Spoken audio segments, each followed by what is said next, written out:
of the press, and as indicated by Yasi, we have decided to hold this press conference in light of the fact that the signing ceremony took place last week, and since then the press has been asking us questions about why was this not signed in the time the Labour Party was in power. And we felt it necessary to at least provide some explanations as to why a project which had been negotiating for so long had not been signed under the Labour Party. So I will proceed in my statement, and as I said, Sir Jean-Baptiste would follow. The Central Labour Party notes with deep interest the signing of a master agreement between Desert Star Holding and the government of St. Lucia, which ought to signal CIP approval status, DCA approval, and the right to start implementation of a major project in Vieux-Fort South. It is interesting to note that the former SLP government was in negotiation with the developer over a period of at least 18 months, and within less than 2 months of being elected to office, the Alan Chastanet-led government has signed on the dotted line and agreed to proceed with the project. We note that the project has been signed with absolutely no dialogue by the current government with the community of Vieux-Fort.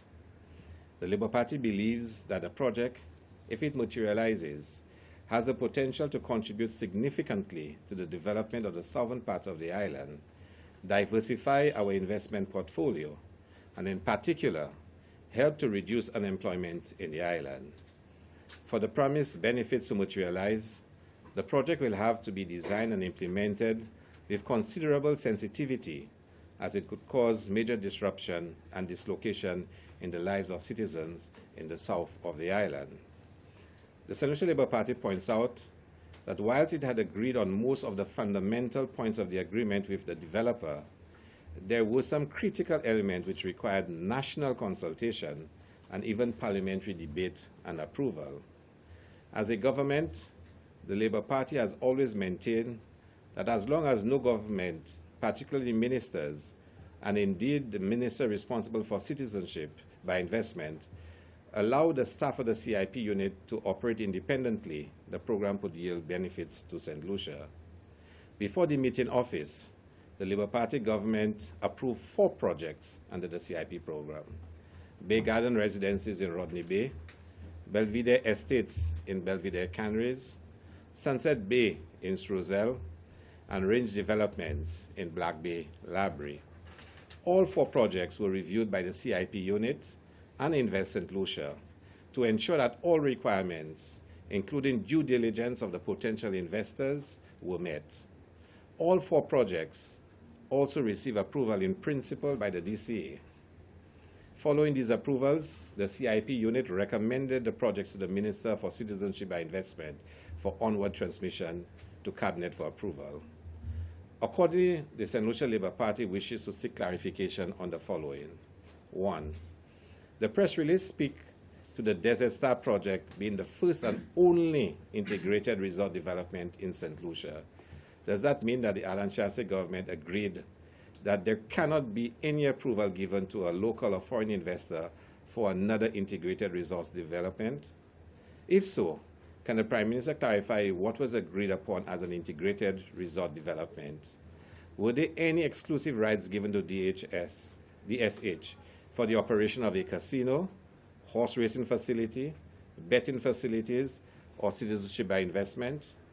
If so, how would these concessions, if granted, impact other investors who may wish to invest in St. Lucia presently and in the future? 2. The Prime Minister announced that the horse racing aspect will become a qualifying investment. The St. Lucia Labour Party must ask, why is this necessary if the horse racing facility and casino are parts of a hotel development project which currently qualifies as an investment under the CIP?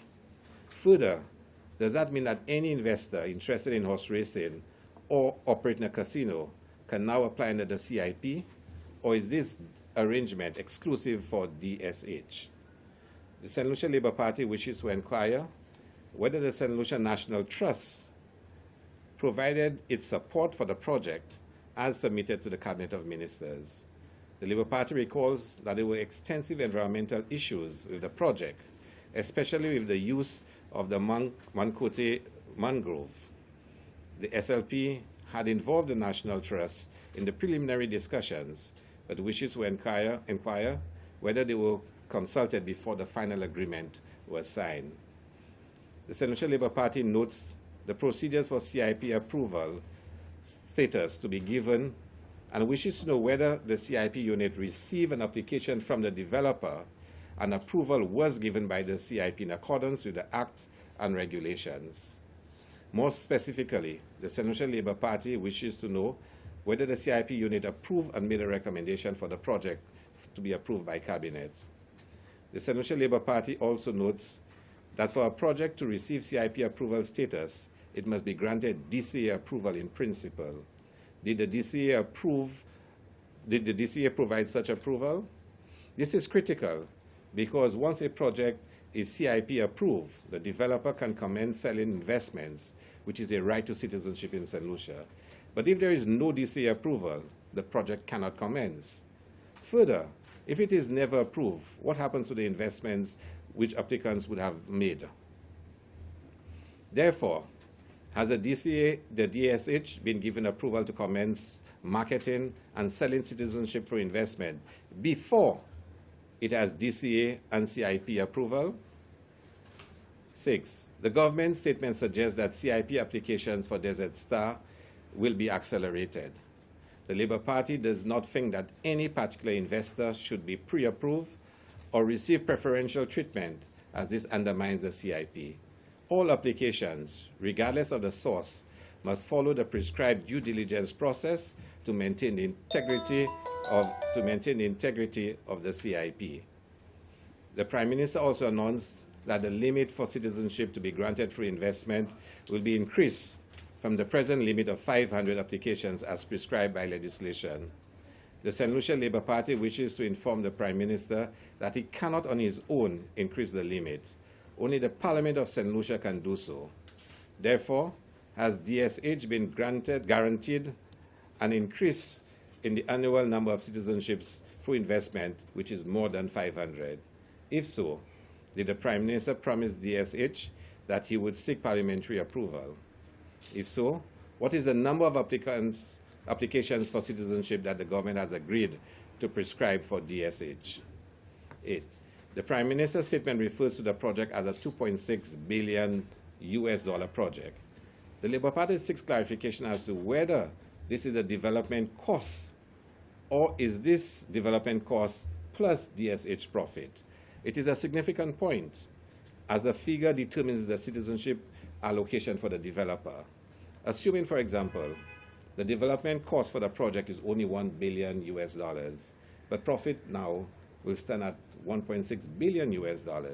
It means that St. Lucia has to provide citizenship for development costs plus $1.6 billion to meet that profit. It is for this reason that such projects must be reviewed by Invest St. Lucia and the CIP unit before a recommendation can be made to the Minister for submission to Cabinet for approval.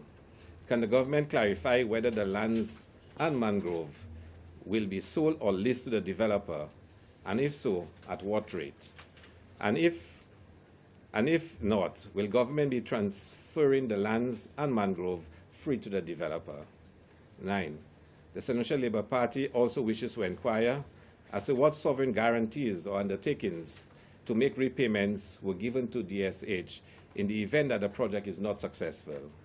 If the project does not commence at all, or all the phases are not completed, what is provided for the return of the lands and mangrove to the people of St. Lucia? Finally, the St. Lucia Labour Party wishes the government to clarify whether it has, as is required under the CIP regulations, completed or has in hand the due diligence reports. No project, regardless of size, scale, or potential, should be approved without sufficient due diligence. Previously, the Prime Minister was very critical of the CIP, calling for transparency and voicing concerns over the due diligence process. This is an ideal opportunity for the Prime Minister to assure the nation that the CIP due diligence process was completed and is to satisfaction. Finally, I wish to repeat that the St. Lucia Labour Party commenced negotiations for this investment project and is fully supportive of its completion. and of all the projects which were negotiated during the St. Lucia Labour Party period in government. However, we need to be satisfied that the government did not act with undue haste and has protected and preserved the best interests of the people of St. Lucia. Thank you very much.